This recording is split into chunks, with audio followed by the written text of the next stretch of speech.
Taliwa sa hulga sa coronavirus disease kung COVID-19, mas gipahigpitan pang lagda sa mga jail facilities. Dinhi sa tuwa, bisan mga jail personnel apektado sa mga patakaran. Si Nico Sereno sa report. Absolute lockdown. Kini ang giimplementar sa mga pasilidad ubos sa Bureau of Jail Management and Penology taliwa sa hulga sa COVID-19.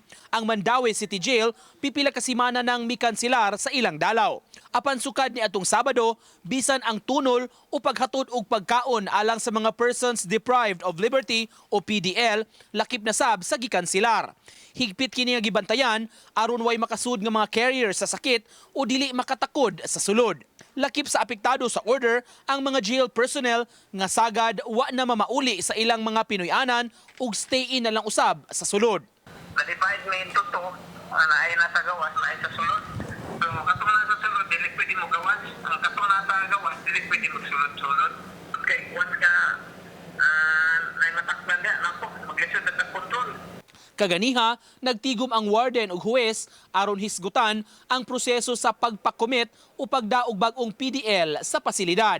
Kung imando gyud sa korte, ila kining respetuon apan dunay espesyal nga lugar nga pahimutangan sa bag-o nga inmate. Para ma-monitor na mo na sila na kana sila nga patches.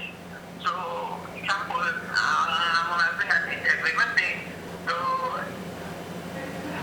maybe in 2 weeks time, so pwede na naman silang i-mix it sa general population. Uban ni June Solon, Nico Sereno, Balitang Bisdak.